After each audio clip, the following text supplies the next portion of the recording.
नमस्कार साथियों, Mahesh Taneja Indian and world history YouTube channel पर एक बार फिर आपका स्वागत है। आज हम बात करने वाले हैं भारतीय स्वतंत्रता संग्राम में 1928 के बाद की महत्वपूर्ण घटनाओं के बारे में। देखिए, 1928 में हमने जहां बातचीत को समाप्त किया था वहां हमने डिस्कस किया था नेहरू रिपोर्ट को। और नेहरू रिपोर्ट के बारे में यदि मैं संक्षेप में कहना चाहूँ कि एक ऐसी रिपोर्ट थी जो भारतीय संविधान निर्माण का एक पहला आधार थी, तो कुछ गलत नहीं होगा, परंतु इसमें कुछ बातें ऐसी हैं जिससे मुस्लिम लीग सहमत नहीं है। हालांकि शुरू में उन्होंने सहमति दे दी, परंतु बाद में उनको लगा कि उन्होंने गलत कर दिया।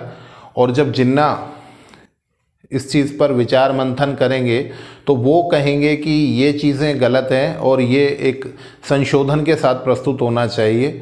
और अपने संशोधनों के साथ जिन्ना ने 14 सूत्री मांगे रखी, जो हमारे लिए यहाँ से स्टार्टिंग है। 1929 में जिन्ना ने मांग रखी और वो जो मांगे थी वो 14 सूत्री मांगों के नाम से जानी जाती है। हम 14 की 14 सूत्रों की बात या 14 बातों को नहीं करते हुए इसकी महत्वपूर्ण बातों को और कहाँ पर कांग्रेस और मुस्लिम लीग के बीच में विवाद है, मतभेद है, केवल वो जानने की कोशिश करेंगे। देखिए, जिन्ना की 14 सूत्री मांगों में क्या क्या था, तो एक तो ये था कि सिंध को बम्बई से अलग प्रांत बना दिया जाए। ये हमारा डिस्कशन पहले भी था, नेहरू रिपोर्ट में भी इस तरह की डिमांड थी। दूसरा, इनका जो विशेष था कि जो अवशिष्ट शक्तियां हैं वो अवशिष्ट शक्तियां प्रांतों को दी जाए। इसके बाद तीसरा इनका महत्वपूर्ण बिंदु जो था वो सांप्रदायिक निर्वाचन पद्धति को जारी रखा जाए। सांप्रदायिक निर्वाचन जारी रखा जाए। चौथी महत्वपूर्ण बात थी प्रांतों को स्वायत्तता प्रदान की जाए। प्रांतों को प्रांतीय स्वायत्तता प्रदान की जाए। इसके अलावा बात करें तो केंद्रीय और प्रांतीय विधानमंडलों में मुसलमानों को 1/3 रिजर्वेशन दिया जाए, सीटों का 1/3 रिजर्वेशन दिया जाए। छठा, सरकारी नौकरियों में भी मुसलमानों को 1/3 रिजर्वेशन दिया जाए। इसके अलावा अल्पसंख्यकों के हितों की रक्षा की जाए। अल्पसंख्यकों के हितों की रक्षा की जाए। ये सारी की सारी बातचीत जिन्ना की डिमांड्स में है। अब इन सारी बातचीत को जब हम नेहरू रिपोर्ट से कंपेयर करेंगे तो हम यहाँ पर कुछ डिफरेंसेस पाते हैं। और डिफरेंसेस क्या है? अल्पसंख्यकों के हितों की रक्षा करने की बात नेहरू रिपोर्ट में भी थी, किंतु यहाँ पर अवशिष्ट शक्तियाँ प्रांतों को देना, मैंने आपको वहीं डिस्कस कर दिया था कि अवशिष्ट शक्तियाँ प्रांतों में देने से मुस्लिम लीग को फ़ायदा है, केंद्र में जाने से कांग्रेस को फ़ायदा है। तो ये एक कंट्रोवर्सी हो गई, विवाद का मुद्दा है। और दूसरा, सांप्रदायिक निर्वाचन प्रणाली जो जारी रखने की बात की गई, यहाँ पर नेहरू रिपोर्ट में ये कहा गया था कि संयुक्त निर्वाचन की प्रणाली को जारी रखा जाए। तो इस तरह की जब 14 सूत्री मांगे जिन्ना ने प्रस्तुत कर दी तो नेहरू रिपोर्ट से मुस्लिम लीग की असहमति हो गई, और ऐसी असहमति जो आगे तक कभी भी सहमति में परिवर्तन नहीं हो सका। और प्रांतीय स्वायत्तता की मांग जब जिन्ना कर रहे हैं तो निश्चित रूप से वो प्रांतों को मजबूत करने की कोशिश कर रहे हैं, प्रांतीय शक्तियां बढ़ाने का प्रयास कर रहे हैं। क्योंकि मैं आपको बता चुका हूं, यदि केंद्र में शक्तियां ज़्यादा होंगी तो निश्चित रूप से कांग्रेस को वहाँ बेनिफिट ज़्यादा हो जाने वाला है। तो इस तरह की नेहरू रिपोर्ट आई थी। उसके बाद इस तरह की जिन्ना की 14 सूत्री मांगे आई। यहीं पर आपको डिस्कस कर लेते हैं कि यहाँ महात्मा गांधी भी कुछ कहना चाहते हैं, और गांधी की 11 सूत्री मांगे भी आई। और 11 सूत्री मांगे यहाँ पर हम डिस्कस करें तो उनमें से भी कुछ महत्वपूर्ण बातों को यहाँ समाहित कर लेते हैं। गांधी ने ये कहा कि जो प्रशासनिक व्यय को आधा कर दिया जाए, प्रशासनिक व्यय को आधा कर दिया जाए, लगान को भी आधा कर दिया जाए। तीसरा, नमक बनाने का अधिकार भारतीयों को लौटा दिया जाए। और चौथा, नशीली वस्तुओं के उत्पादन व उपयोग पर प्रतिबंध लगाया जाए। ये 4 मुख्य बातें यहाँ पर हम डिस्कस कर लेते हैं, जो 11 सूत्री मांगों का यूँ कहिए निचोड़ है। देखिए, गांधी पॉलिटिकल पर्सन नहीं है यहाँ पर। जितनी नॉलेज जवाहरलाल नेहरू को है, जितनी नॉलेज जिन्ना को है कॉन्स्टिट्यूशन के बारे में, या यूँ कहिए पॉलिटिकल बॉडीज़ के बारे में, राजनीतिक संस्थाओं के बारे में, उतना ज्ञान गांधी को नहीं है। गांधी क्यों महान है, या गांधी को क्यों बेहतर समझा जाता है, क्यों राष्ट्रपिता का दर्जा दिया जाता है, आपको यहाँ से थोड़ा सा अंदाज़ा हो जाएगा। गांधी की बहुत सारी गलतियों को डिस्कस किया जाता है, अच्छाइयाँ भी डिस्कस होनी चाहिए। मैं ये यहाँ पर डिस्कस करूँगा कि क्यों उनकी डिमांड्स जनता को फेवर करती हैं और जनता में वो लोकप्रिय हैं। देखिए, महात्मा गांधी ने तात्कालिक वायसराय इरविन के सामने ये मांगे रखी, जिसमें ये कहा गया कि प्रशासनिक व्यय को आधा कर दिया जाए।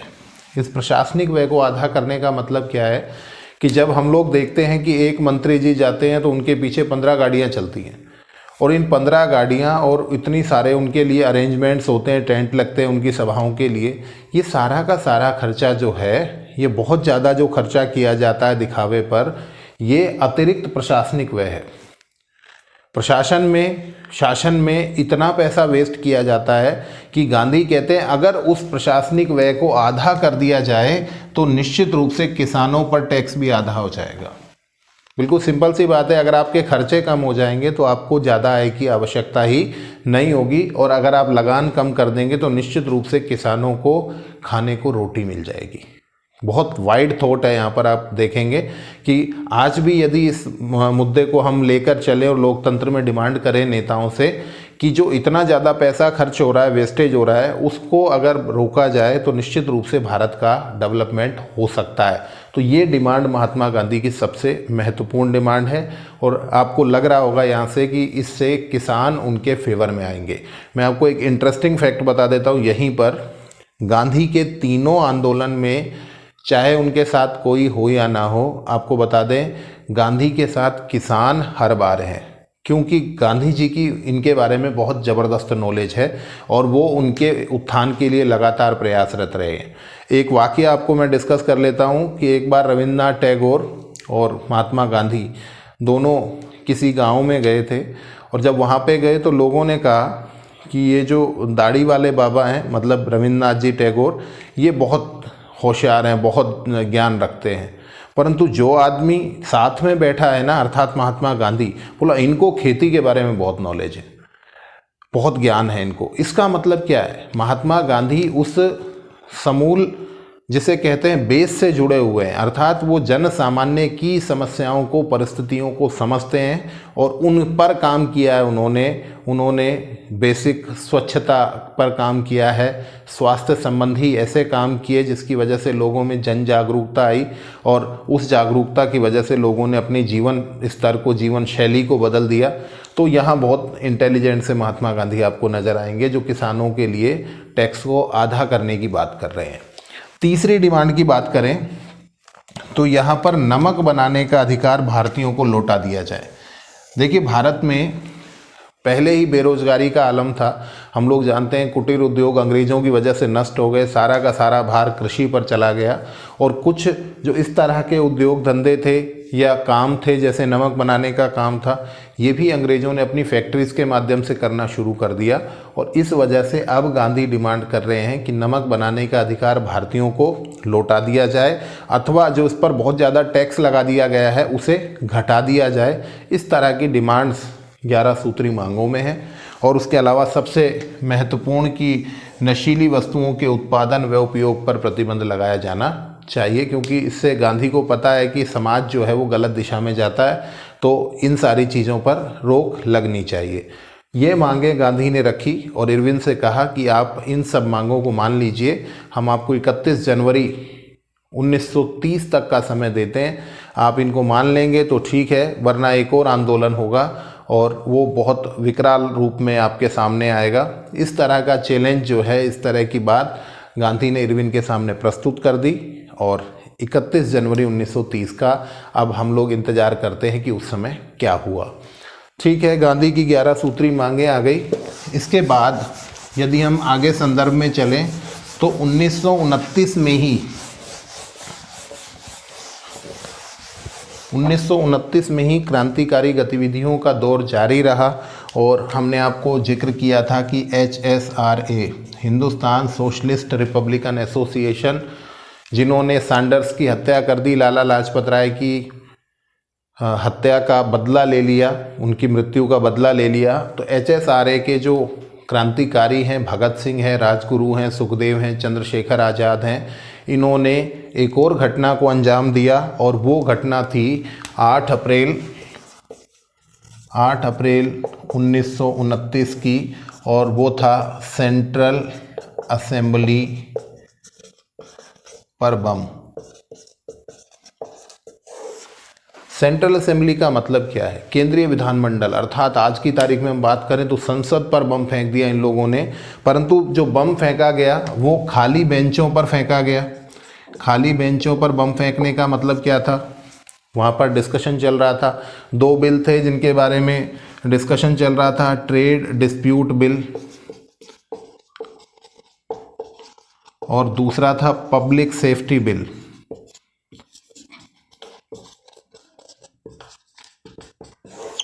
इन दोनों पर डिस्कशन चल रहा था सेंट्रल असेंबली दिल्ली में। और जब ये डिस्कशन चल रहा था तो भगत सिंह और बटुकेश्वर दत्त, आपको ध्यान रखना है ये नाम कौन कौन गए, भगत सिंह और बटुकेश्वर दत्त गए और वहाँ पर उन्होंने खाली बेंचों पर बम फेंका और पर्चे फेंक कर आ गए। और उन पर्चों पर लिखा हुआ था कि हम बहरे कानों को आवाज़ सुनाना चाहते हैं, हमारा लक्ष्य किसी को मारना नहीं है, हमारा लक्ष्य केवल ये है कि आप गलत दिशा में ना जाएं और भारत में सुधार की प्रक्रिया को अपना लें, वरना अंजाम अच्छा नहीं होगा। सीधे सीधे तौर पर ये बहुत बड़ी चेतावनी थी और इन दोनों बिल का विरोध था। और मैं आपको बेसिकली इसके बारे में बताऊं कि ये विरोध क्यों था। पब्लिक सेफ्टी बिल क्या था? सार्वजनिक सुरक्षा का बिल। अर्थात क्या, यहाँ पर ब्रिटिश गवर्नमेंट साम्यवादियों से घबराई हुई है, रूस की गतिविधियों से घबराई हुई है और ये बिल पारित किया गया जिसमें ये कहा गया कि कोई भी क्रांतिकारी अगर विध्वंसकारी गतिविधियों को अंजाम देता है या साम्यवादी गतिविधियों का समर्थन करता है तो उसे देश से निष्कासित कर दिया जाएगा। अगर आप इसको बिल्कुल स्ट्रेट समझने की कोशिश करें तो वो ये कि भगत सिंह और उस जैसे हजारों युवा, लाखों युवा उस समय साम्यवाद की उस गतिविधि से, साम्यवाद से बड़े प्रभावित थे और प्रभावित थे। तो इस सेफ्टी बिल का जो मतलब था, पब्लिक सेफ्टी बिल के नाम पर उन्हें देश से निष्कासित करने का अधिकार ब्रिटिश सरकार अपने हाथों में लेना चाहती थी। और इस तरह के बिल का विरोध करते हुए बटुकेश्वर दत्त और भगत सिंह ने सेंट्रल असेंबली पर 8 अप्रैल 1929 को बम फेंका। खाली बेंचों पर बम फेंका, किसी को कोई नुकसान नहीं पहुंचा, परंतु निश्चित रूप से यहाँ यूँ कहिए कि ब्रिटिश सरकार को ये समझ में आ गया कि इन क्रांतिकारियों को अब कंट्रोल करना ज़रूरी है, वरना ये बहुत ज़्यादा खतरनाक स्थिति में बढ़ते चले जा रहे हैं। ठीक है, तो ये दिल्ली की घटना आपको ध्यान रखनी है।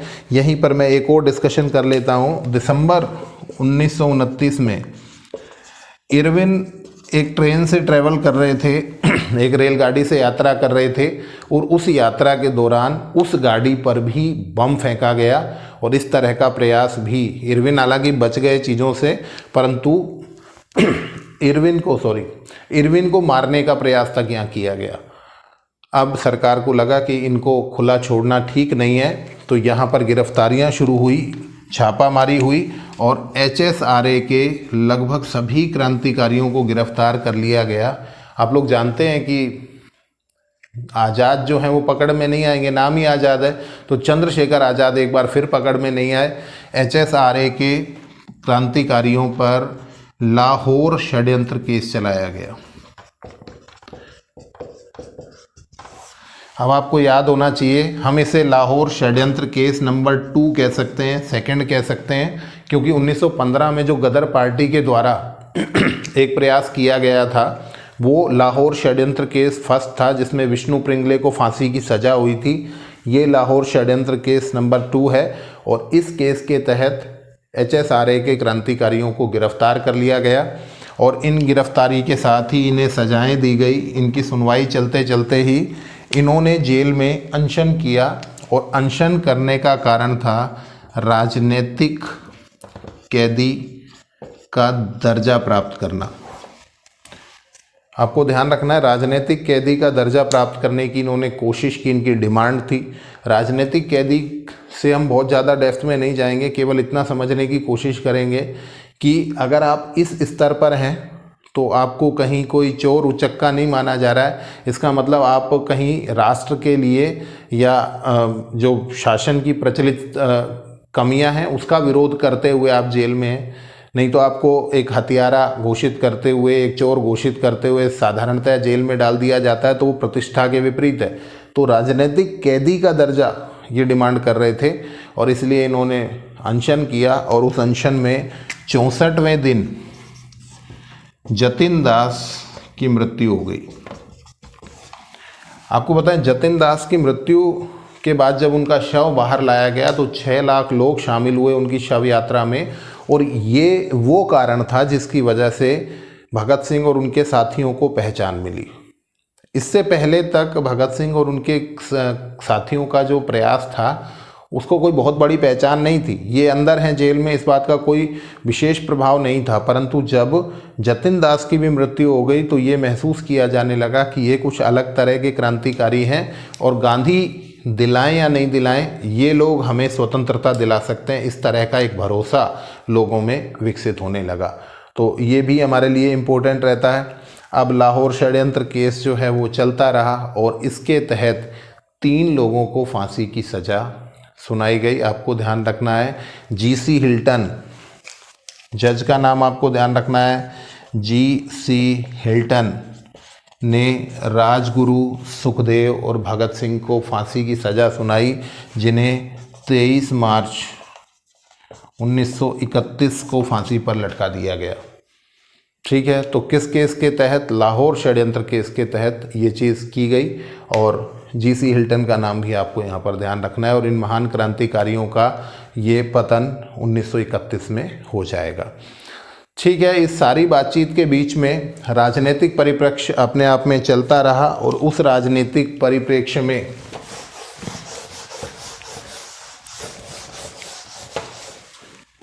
कांग्रेस का अधिवेशन हुआ।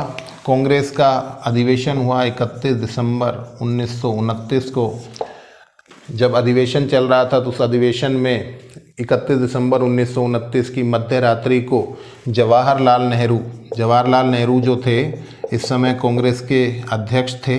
आपको याद रखना है, पहली बार अध्यक्ष बने 1929 में। तो जवाहरलाल नेहरू ने रावी नदी के तट पर मध्य रात्रि को तिरंगा फहराया और पहली बार पूर्ण स्वराज्य की मांग प्रस्तुत की।